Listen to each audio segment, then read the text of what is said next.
Hello, everybody, and welcome to the Poverty Showcase, a virtual format, which we're very excited to share with you today. I'm Adele Croft, and I am a case management specialist and a financial coach at JFS Houston. And I'm very excited to be here today. And the co-host for today is Tatiana Kastner, who is with JFS Edmonton, and she's also the co-chair of the Case Management and Emergency Financial Aid Affinity Group with the network.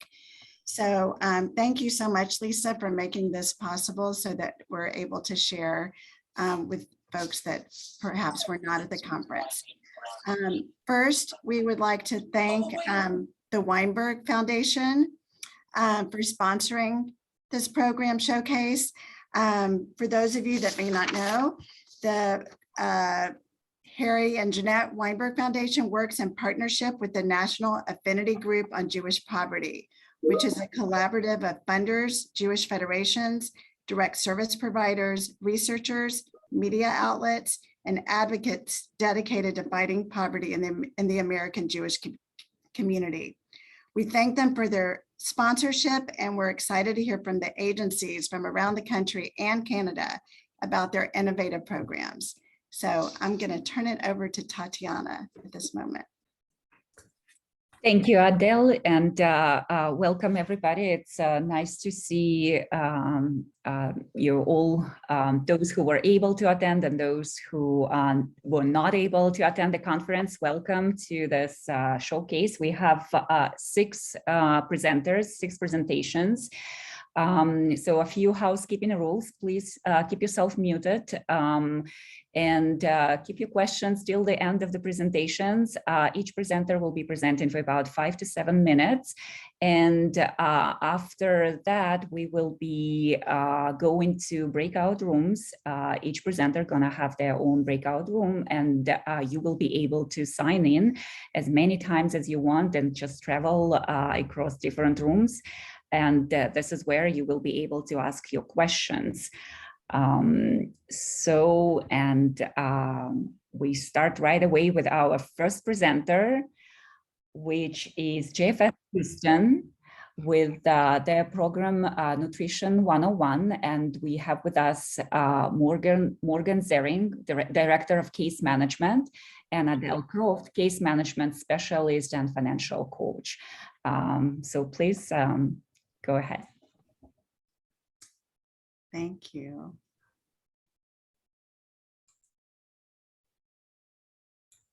So thank you guys so much. We're excited to be here with you today and be able to tell you a little bit about this really cool program, Nutrition 101, that we did here in Houston. So the purpose of this program was basically to really be able to help people. Sorry, guys, for some reason the slides are not advancing. There we go. Is really the goal of the program was really to be able to help people create and provide ways to eat healthy, but also on a budget.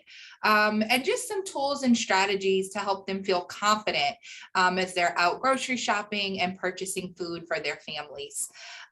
Interestingly enough, as many of you guys, I'm sure with programs over the last couple of years, we originally planned to do this program in person prior to COVID and had to kind of reassess and switch everything to a virtual format. But the program went really amazing and we got lots of great feedback that you will see later. So here you see the curriculum. We offered 4 classes that had a variety of different content. Our first class we partnered with our local HEB and we did a grocery store tour virtually to be able to help people do things like understand and read nutritional labels, understand unit cost and what that looks like, especially specifically around produce and other items that can get really pricey really quickly. Very lucky to have a focus and some support from a registered dietitian who was able to help with these nutritional facts. Class 2 focused on really just budgeting basics and understanding how to grocery shop on a budget. and also while meal planning at the same time.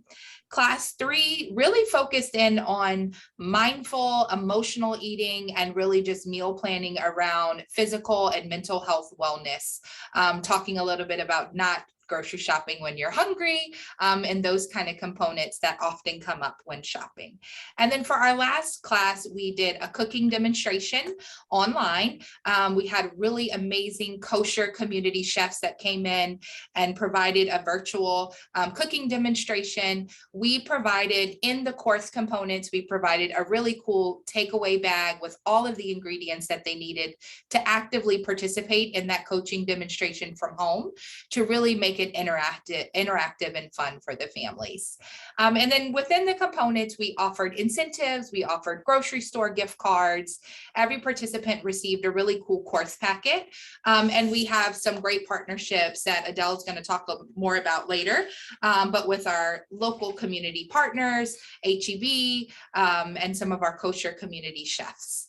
And then every participant received a one-on-one coaching visit with a JFS staff person to just kind of go through what they learned and talk more about how that has been helpful. So the program need here, I like to start with this quote that hunger is not an issue of charity, it's an issue of justice.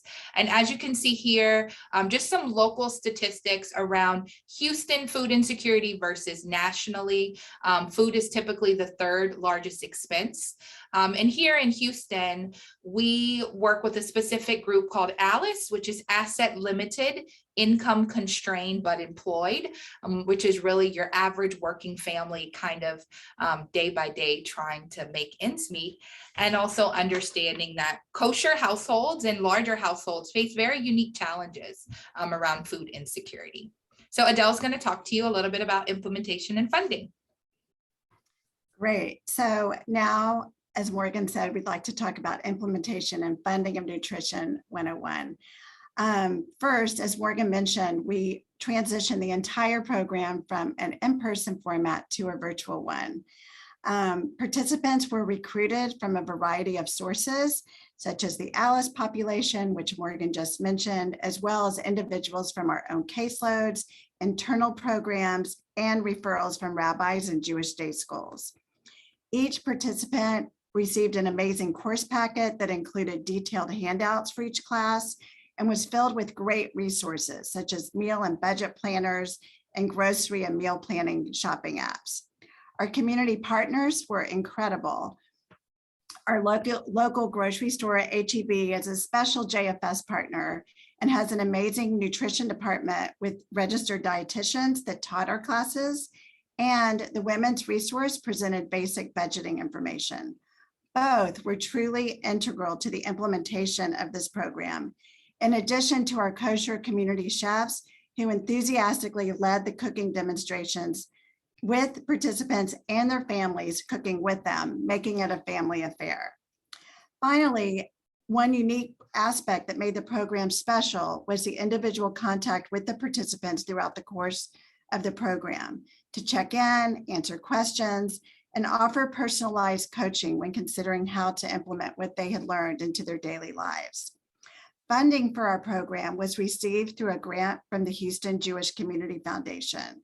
And this covered JFS staff, the nutrition classes, participant incentives, and all program materials, including the ingredients that we provided for the cooking demonstration that Morgan mentioned. We're ready for slide 5. Okay, outcomes. When we look at outcomes, we had a total of 45 participants aged from 20s into their 60s, and 73% completed both a pre and post participation survey. When looking at the results at post-test, you can see on the slide the significant impact of the program. Participants reported improvement in every area.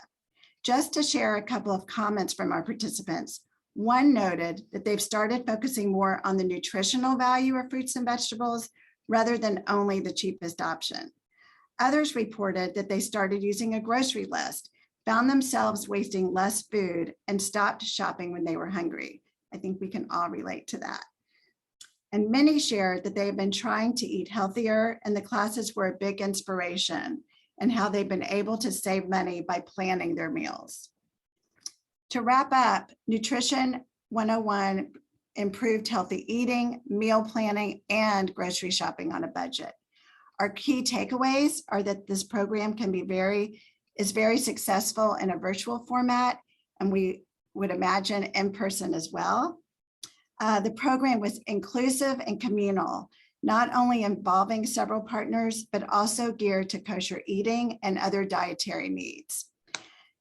Finally, the program offers a great template that can be easily replicated in your own community and programming, fit to whatever your specific needs may be. We have materials with us virtually or digitally, and we're happy to answer any questions and share them with you in the breakout rooms following the presentation of all of our exciting programs today. Thank y'all so much. Thank you very much, Adele and Morgan. Was a great presentation, and I'm sure our participants have many questions. And as Adele mentioned, please save them for the breakout rooms. Okay, so we are now going to go to JCS Baltimore and hear from Benjamin Timon, who is Coordinator for Economic Sufficiency, and he will be presenting their program, Financial Wellness Initiative. Thank you, Benjamin. Thank you so much. It's really a pleasure to join you all and present about our program. And I will pull up my slides right now. Sorry.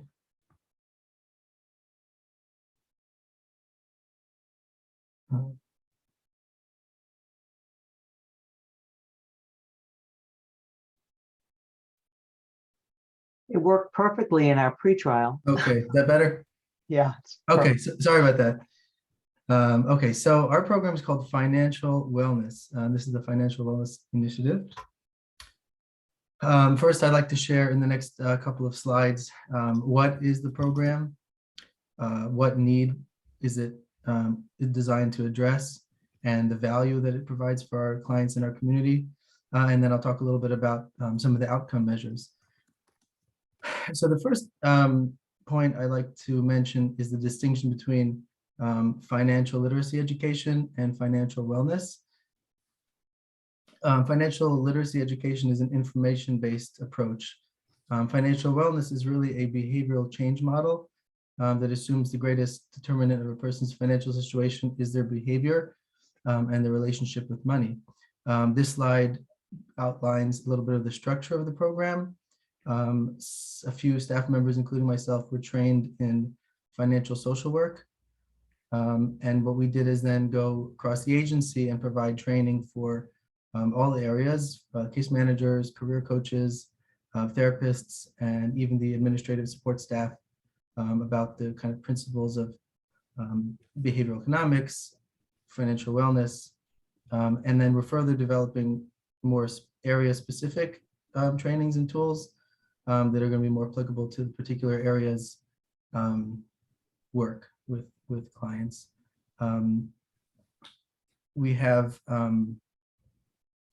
case consultation, so that we do, now that the staff are more aware of the different financial issues, so that they can spot things and bring in either myself or one of the other trained staff for consultation on financial wellness or one-on-one client work. So if a client's working with a career coach or with a therapist and they say there's really some more deeper kind of financial issues that are coming out, then they can continue their work with their primary staff person, and then the financial wellness consultation can be done in tandem. We also designed a set of tools and assessments and worksheets and things like that for each area. We're calling that our financial wellness toolbox. And the last component is another tool. It's a public benefit screening program called Earn Benefits Online. That was an effort to streamline the process of applying for and obtaining public benefits to help obviously reduce the financial burden for clients.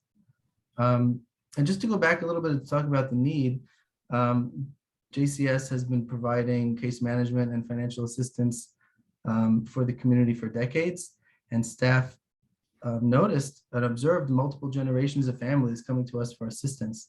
So there was really a real strong desire to kind of help do something to break that intergenerational poverty. Obviously, these needs were present prior to the pandemic, but things were definitely exacerbated and accelerated over the last 2.5 years during the pandemic. And these financial stressors really impact and are intertwined with mental health and overall well-being. And we found that they're really providing a barrier for obtaining and maintaining employment, maintaining healthy relationships, and even physical health. So the value that we're trying to provide with this program is long-term, long-term behavior change, long-term financial resilience, so that we're not seeing some of that recurring need for services. Just a little bit of the background. JCS was part of the Poverty Challenge in 2019, 2020. We worked to develop kind of a pilot program and kind of experiment with some of the tools that we've been implementing. And again, training with staff, doing some discovery with our staff and others with clients, and some of those trainings and there's more in development.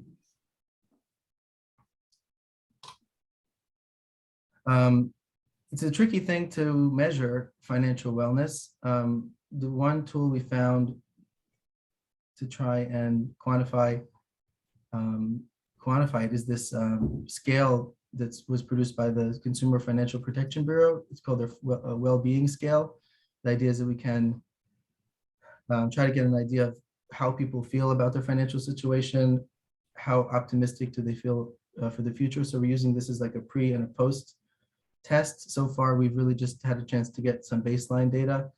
We found that so far the benchmark data shows like an average score of 43 out of 100, which corresponds to like a medium low level nationwide. One of the advantages of using this scale is that it's used nationally by the Consumer Financial Protection Bureau, and we can compare to some of the national research being done to where our clients are doing. We're also looking at some other statistics, length of time receiving financial assistance, total amount of financial assistance provided, another statistic of independence for 6 months after receiving JCS financial assistance during the last 18 months. That's a mouthful. And so that's kind of the results for our financial assistance case management, but really this model is also preventative. So we're looking to get involved and bring up these issues with clients before they're in a crisis, and that way we can avoid help them continue to stay on their feet rather than coming to us in a crisis. And again, our public benefit screening tool is being measuring to see how much we're using it and the value, estimated value of the benefits that are attained and how that offsets the client's budget and our financial assistance budget. So just to wrap up, again, this is approach is really a long-term building resiliency and self-sufficiency through this behavioral change model. And it's designed to create a cultural change in our agency where staff are willing to address it, also look in ways to help themselves create more financial wellness, and then turn around and be able to provide that for their clients in our community. So thank you again for listening, and I'm happy to talk with anyone more in the breakout rooms.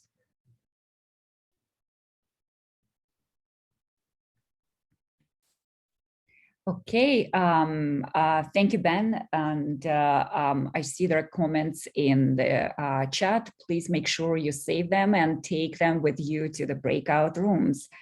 And we are ready to present our next presenter, which is Amy Wise. She's from GFS Minneapolis, and she's a community service director. And she will be talking about setting the table with community partners project. Hi, everyone. Oops. I actually need to share my screen with you, so just a moment.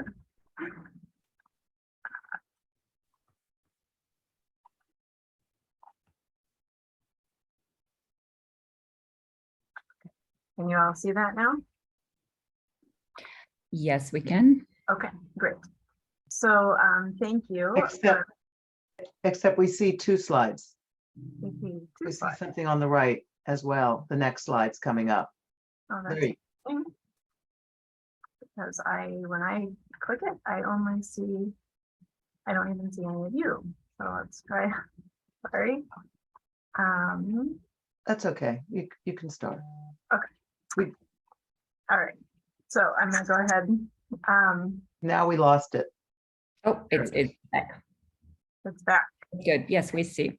One slide or two. Two. Yeah, but that's fine. I think. Okay. Okay. Thank you.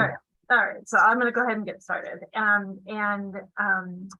So at JFCS, similar to probably many of you, we think about our food security in three ways. We talk about advocating for systemic change. We do that with our community partners. We also provide holistic services that are critical to maintain self-sufficiency and so forth. And we do that. We know that childcare and financial stability and mental health and so forth are all tied to food security. They're all interconnected. And so we really try to provide wraparound services to folks whenever possible. And then meeting people's immediate needs. And so that is our food shelf, or I'm sorry, it's partnering with our neighbor organization, which has a food shelf. It's Kosher Meals on Wheels. It's emergency food boxes and things like that. During the pandemic, we actually started delivering food for our neighbor food shelf, looking to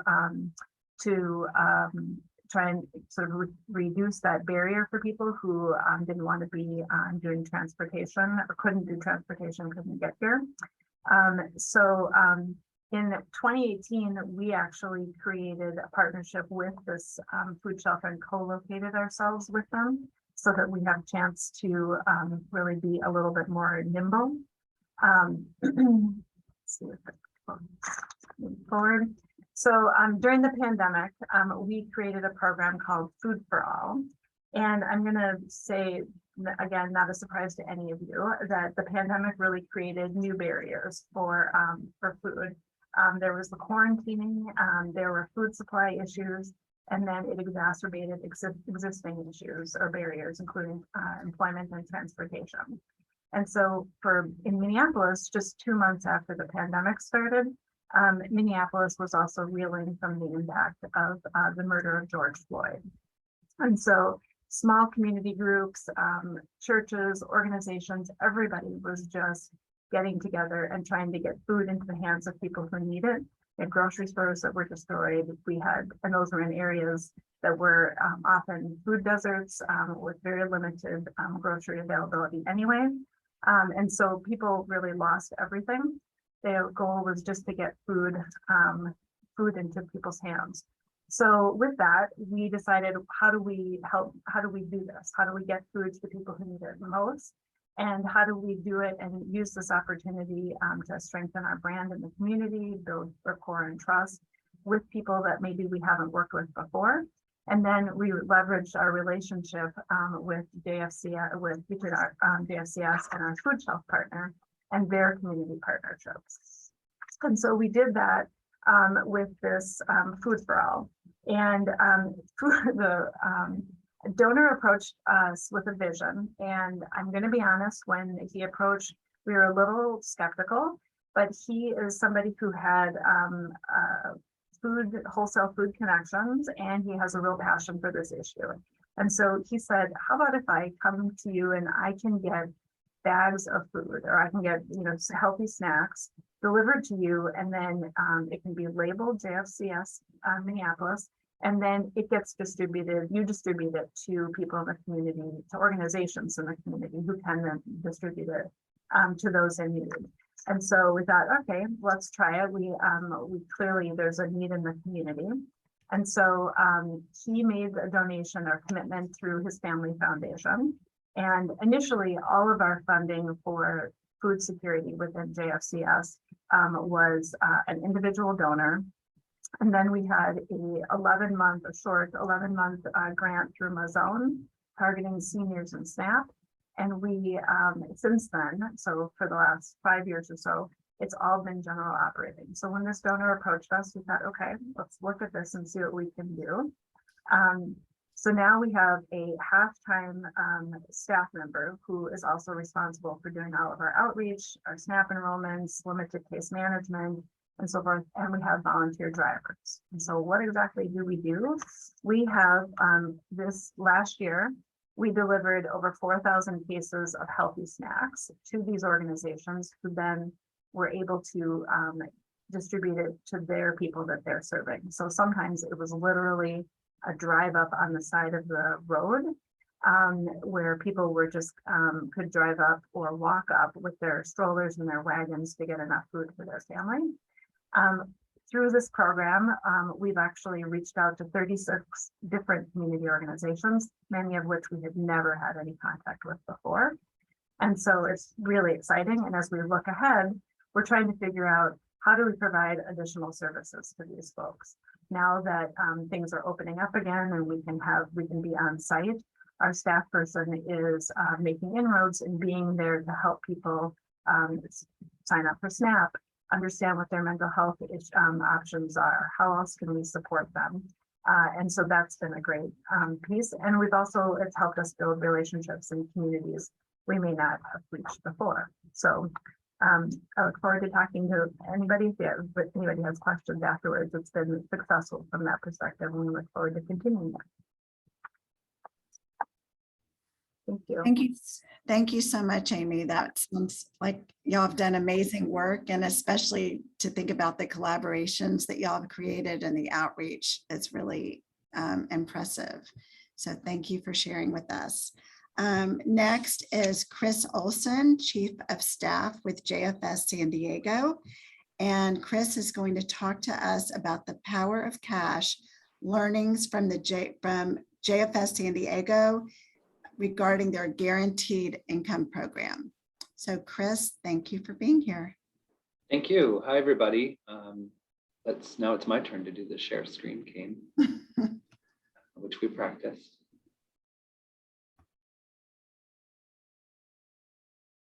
It's like a hit, right? Yes, it's perfect.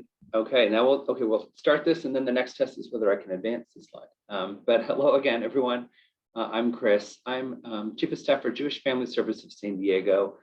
We've been serving the San Diego community since 1918, and kind of a balance of the historical perspective, but also trying to be innovators in our field in the nonprofit sector, and really proud to be able to showcase our guaranteed income program, which is in partnership with kind of an incubator type project that we call San Diego for Every Child, which is under the auspices of JFS, and its purpose is to reduce the experience and hopefully eliminate the experience of childhood poverty in San Diego County, where nearly 1 out of 10 residents in our county experiences poverty, and we're the 5th largest county in the nation. So that's a large group of our neighbors. On here is our contact information. Mine's listed on the bottom, and then also I would refer you to my colleague, Kia Pollard, who wasn't able to join us today, but she's the director of San Diego for Every Child in this program, and really is the master of implementation and details. Now, did it switch? It did. Okay, so some details about the program. I'll start kind of with off of the slide here. What is guaranteed income in the first place? Guaranteed income is essentially unrestricted cash to families in need, and it's based on the idea that people know themselves what is best, what they need in the moment, and that cash offers the flexibility for individuals and families to fill that financial gap in needs that may vary from month to month. And the idea is that by addressing the experience of poverty through cash, we respect the inherent dignity of an agency of every person and individual. And for us at JFS, that really aligned with our Jewish values and the dignity and respect of every individual. And the second kind of question beyond what is guaranteed income is why guaranteed income and why JFS San Diego? The real reason is that we believe ending poverty is no longer just an aspirational goal, but one that can be achieved with the resources and data that we have available to us today. And those resources and data tell us that guaranteed income pilots have shown remarkable success. People receiving benefits saw reduced income volatility, increased employment, lower rates of depression, enhanced well-being, and a greater sense of agency. So, and then now turning to the slide, the program description is its monthly cash payments of $500 to 150 families in 4 zip codes around San Diego and National City, our neighboring city, for 24 months. And an additional qualification is that recipients must have at least one child under the age of 12 in their household. And we've defined household incredibly broadly. Any kind of caregiving relationship would qualify. The targeted zip codes have high rates of children experiencing poverty in our county and have been disproportionately affected by COVID-19.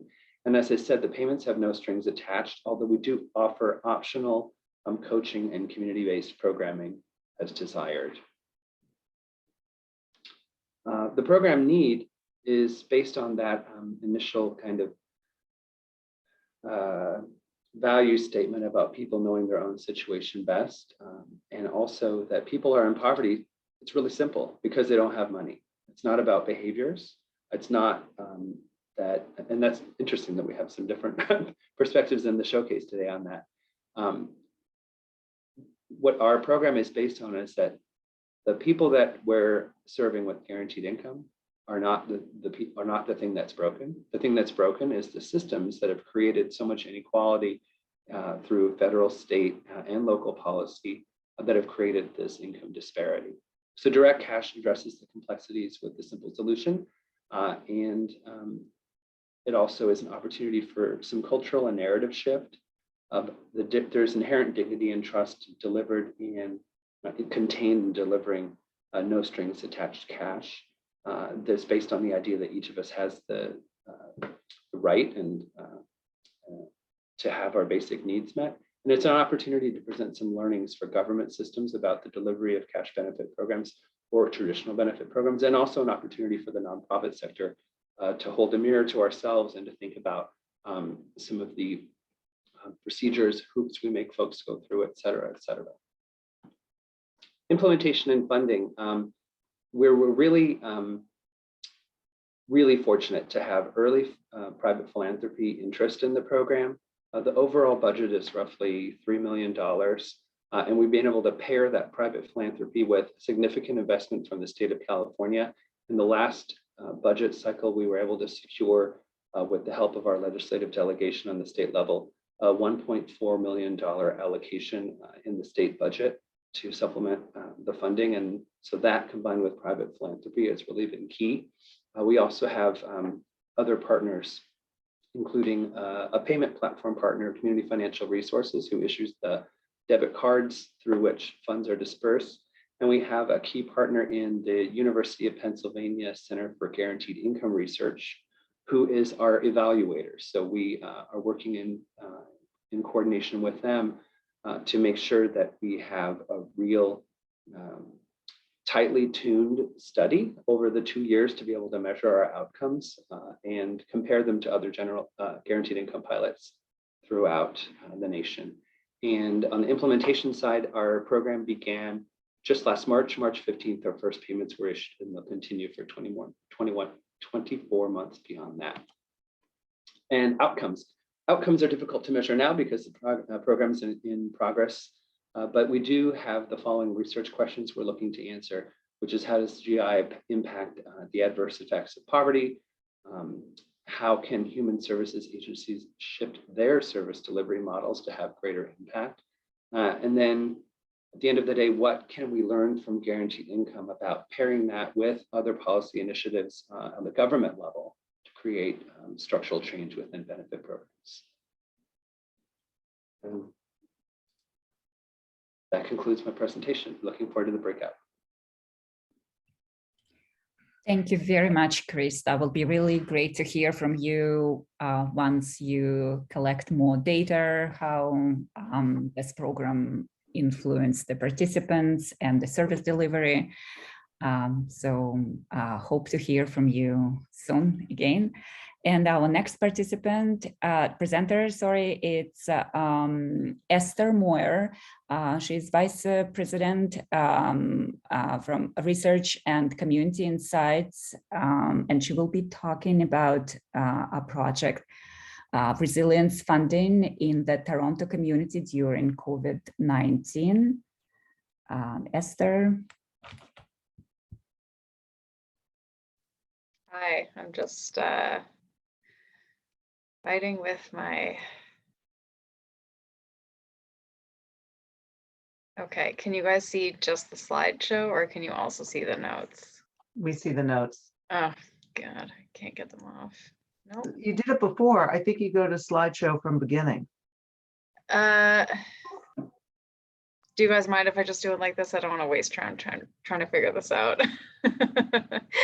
I'm going to speak to you guys today about one of two of our resilience programs that we've been running throughout COVID, called Project Cobalt. It's a partnership between UJA Toronto and 4 of our 11 social service partners, Jewish Family and Child, Jewish Vocational Service, JAX Toronto, which does addiction and mental health counseling, and JIAS, which serves immigration issues. A bit about the program. So our 2000 annual campaign raised an additional $7 million for human services. Yeah, there's 200,000 Jews in Toronto, so it's pretty big. About 5 million of that was allocated to this Project Cobalt, which is arbitrarily chosen color of blue. Nothing meaningful there, but really Cobalt was meant to provide assistance to a group of clients that we thought would be coming in, which were quote unquote newly vulnerable. So what that means is they are clients who previously would not have been engaging with any of our social service agencies, but because of the pandemic have come in newly. What we found is that it's not quite so cut and dry. There definitely are populations that fit into that category, but there are lots of people who were how we would define as like existing vulnerable. They were already in the system for something and a new need came out during the pandemic. So it's a bit of a mix. Really the way that the program worked was a really, really intense collaboration between all 4 of the partner agencies and UJA. The agencies themselves made funding decisions, so how different needs were prioritized was done in conjunction with them. We also had, we embedded a staff member within each agency, and that person was called the resilience coordinator. And that person had really a big job of bringing together all of the data that we were collecting as part of monitoring and evaluation of the program. They were also really there to help foster collaboration between the agencies. So they met together to talk about troubleshooting issues, new needs that were coming up. They were meant to help facilitate co-service by the agencies, so like referrals from one agency to another. And they also had client service responsibilities at most of the agencies as well. So they were client facing. And then the executive directors from each of the agencies, sometimes attended also by various staff members, conducted quarterly interviews with us. So they told us about the changes that they were seeing in the population, looking at new needs that were evolving, how this quote unquote newly vulnerable group was different from the population they were serving before the pandemic. And of course, they had actual data that they sent us once every 3 months as well. The program need is pretty self-explanatory. Pandemic. We saw a few different things. We saw that calls directly to UJA were increasing. That's where the impetus behind newly vulnerable came from. So we had people who, again, had never engaged with a social service agency, you know, dentists with their kids in private Jewish day schools who had never engaged with any sort of, you know, Jewish Jewish loan program or tuition assistance program were calling us and saying, I don't know where to turn. So there was definitely a lack of information or a lack of an awareness in that population. And we also saw, obviously, that our agency partners were completely overwhelmed. So we knew we had to provide additional funding to support them. And we knew that there were populations that were maybe not immediately in need, but were going to be in need. So as an example, we knew that people who had recently immigrated to Canada, who were interacting with our immigration agency, were probably not in immediate need. They were already getting supports, but a few years down the line, they were going to really be in trouble as their visas and all that process completely shut down. We knew that they would need help for 5 years instead of 3 years. So so that was part of it. Implementation of funding. So as I said, there was a really intense collaboration between all 5 parties. So we had a data sharing agreement to allow for data sharing, not just between agencies and UJA, but between the agencies as well. So that could help facilitate referrals. We didn't want to have clients who were completely overwhelmed coming to one agency, told they need to go somewhere else too, and having to do a completely different intake there. So that was a big function of the data sharing agreement. And as I said, the executive directors worked with us really regularly to not only to talk about the changes they were seeing within each agency, but also to work together to reallocate funds as needed and reprioritize need. So as an example, we found that food security became a huge issue within our seniors population. So partway through, we actually reallocated almost $1 million just to Kosher Meals on Wheels and those providers. And as I mentioned, the resilience coordinators were also meeting monthly to manage client referrals and client needs. The funding is fixed at $5 million. It's set to expire in September. Obviously, we didn't think things would go on as long as they have. So we thought that would be like a lot of money that would solve all the problems.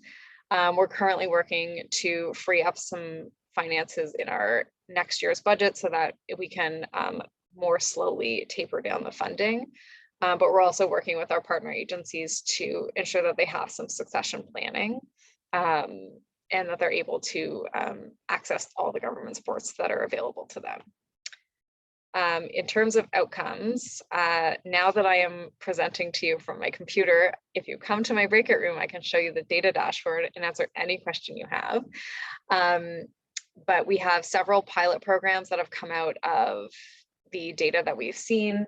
I mentioned food security, but we also have some mental health and program mapping initiatives that are meant to specifically target the issues that have arisen during the program. We're rolling some of the data process into our annual reporting, so we're going to start getting more data and better data from all of our agencies, which will be really exciting in terms of impact evaluation. And in terms of lessons learned, our partners really wanted to have a lot more communication about the outcomes that we were seeing. So we need to do more sharing. In general, we're trying to stick to a 1 to 10 rule for every interesting piece of data we have. We're trying to share it out 10 times so that we're not just doing our work in a silo. And yeah, I'm happy to talk to anybody about data sharing agreements and what the appropriate scope is, because that was something we learned a lot about. Thank you very much.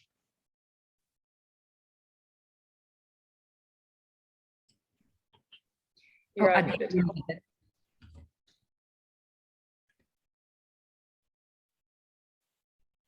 I'm sorry.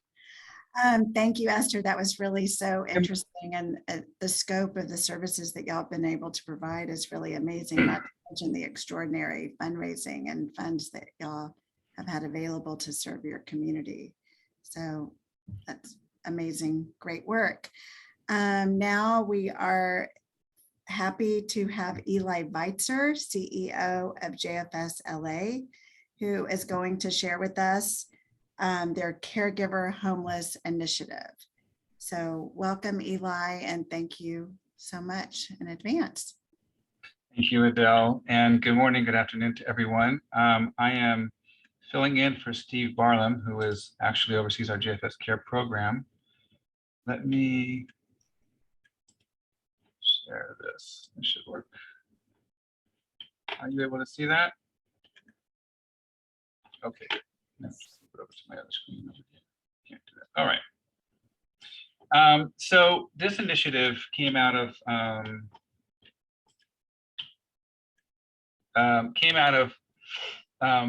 really work together with a consultant, with a new funder, Cedars-Sinai, which is a large health center, and the County of Los Angeles in their Department of Health Services. They had a division called Housing for Health. So a little bit about the program. So the program provides home care for recently rehoused homeless older adults, of whom we have, unfortunately, thousands in Los Angeles County. It's a 2-year demonstration project partnership, as I said, between JFS-LA and the County Department of Health Services. The program is funded to serve a census of between 70 and 100 clients, providing up to 5,000 hours of care monthly, which we're not close to. For a variety of reasons, there are some bottlenecks and challenges around that, which I'll get to. The process is that Department of Health Services nurses do an assessment and then refer individuals. So when an individual is housed in permanent supportive housing, there's a whole range of support services that are provided, but not really suited to the specific needs of older adults, in particular, older adults who may have ADL or IADL issues. And that's where the Department of Health Services steps in, and they do an assessment around health issues, and they do an assessment around caregiving needs. And then out of that pool, they will refer individuals to JFS for us to provide the home care that's needed. As I said, all clients already have other services in place. There is an intensive case manager assigned to the homeless services system. And frequently we're working closely with that individual to make sure that gaps in care unique to older adults can be filled. So the model that we use for home care is a care managed home care model, and the care management is not about the general client issues, it's about the home care itself. So the care managers work with the clients and work with the caregivers to make sure that services stay in place. There are a lot of challenges and obstacles in every one of these cases. And so the care manager is really there building a relationship and keeping that relationship intact between the caregiver and the client. So in LA County, the older adult homeless population increased 20%. I don't have the current figures on that. And on any given night in Los Angeles County, there are 3,000 to 4,000 homeless older adults. Many homeless or formerly homeless older adults have significant compromise to their ability to manage their own affairs. That's layered on top of incredible trauma from the homelessness experience that they have been having. There are behavioral health issues, there are addiction issues, and there are cognitive issues as well. So the goal of the program is to prevent premature institutionalization and to prevent a return to homelessness. So in California, there is, through Medi-Cal, our state Medicaid program, there are services available to individuals, home care services that are funded publicly through federal and state dollars, called IHSS, in-home supportive services. The challenge is that the model that is in place in most counties in California requires the individual recipient to self-manage their care. And many of our clients in this program are not able to self-manage their care for a lot of different reasons. And so there isn't right now a model in LA County for an agency to provide the care and then be reimbursed by the county. So part of what we're doing with this pilot is to demonstrate the impact of that model. It's privately funded, as I said, through Cedars-Sinai hospital system. And the goal is to help provide data so that there is legislative action to allow the county to use what they call a contract mode model for IHSS services. That is the model that's used in San Francisco County, very effectively, has been used for decades, is not really used in any other county. So our partnership is between Cedars-Sinai, which is funding it. There was a consultant working for Cedars-Sinai who brought JFS in and is really sort of managing the relationship between JFS and the county and Cedars-Sinai on this. It's a 2-year demonstration project. And in terms of implementation, the challenges that we faced, a number of challenges, but one of them is the county doesn't have enough nurses to do the assessments. And so we have clients that have been identified by the homeless services providers as potentially needing care. They're awaiting assessment. We advocated for our social workers, our geriatric social workers, to do an assessment for home care needs, and the county said, we're the Department of Health Services, and we like social workers, but we have our nurses do assessments. So that's kind of where we ended up. That's been a huge issue, actually, and we are working on addressing that. Other bottlenecks have just been that this population frequently is resistant to care. And we've also had to bring in major deep cleaning sanitation services to begin care in a number of instances as well. There's a lot of challenges serving this population and a lot of barriers to accessing care. As a result, our actual hours of services are below our expectations. And we don't anticipate that that's going to change, but we are rapidly working now to increase the number of clients that are being served. So the intended client outcomes include increasing prevention and identification of medical concerns in order to provide better medical care and outcomes for these individuals. So preventing costly medical care, that's a piece of it. And then the other main piece is to prevent return to homelessness. For JFS, there are actually a number of strategic benefits, which I'll talk about from my seat. These are things that we also think about as well. So it's an opportunity for our agency to be part of the solution around homelessness in LA County, which is the #1 crisis that we're all facing. And this is an area that we have great expertise and capacity, and it provides us that opportunity to lean in that way. It also provides us with direct experience providing home care to a population that is soon to be served through a different Medi-Cal model through the health plans. And so we're building up the capacity, the knowledge and expertise to begin working with health plans around providing services to this population. And it's really, I don't see it on here, it has opened up opportunities for us, new relationships with the county, as well as with Cedars-Sinai around growing partnerships in different areas as well. So I will stop there and thank everyone and hope to see you all in the breakout rooms. Thank you, Eli. That was very impressive. Hope to hear from you for more updates about this program. And we have about 20 minutes left or so, Lisa, right? So we can go to the breakout rooms right now. So again, you will see each room has their own presenter, and you can go to the room that you choose, and then you can switch to different rooms. So please choose the breakout room that you want. Lisa, do you have any comments? Yeah. Are they open? Do you see the rooms labeled? Okay, great. So you can Yes. come back into this room and go to another room. You just have to come back to the main space. Okay, so I'll be here. You guys can go. And of course, the presenters go into the rooms. So I don't Supposed to see where the rooms are. Here's this number 6 that you scroll down your screen, scroll down that little, do you see the breakout rooms on the Oh, got bottom? it. I got Okay. it. Very good. Thank you. Okay, yeah. Janice, do you see, just scroll the, Can you help me? How do Okay. I find the room? so the breakout rooms are on the bottom. You see a little something that says breakout rooms, Janice? No, I don't. Okay, so what room do you want to go into? I can put you in there. Do you want to setting the table, guaranteed income, resiliency Just funding? the one, Amy Weiss provides holistic services for overall stability. Okay, I'm going to put you, that's in room setting the table, move to setting the table. There you are. If you want to come back in here and I'll put you where you have to go. Okay, Okay, bye. So do you move me, Lisa? you just now have to join.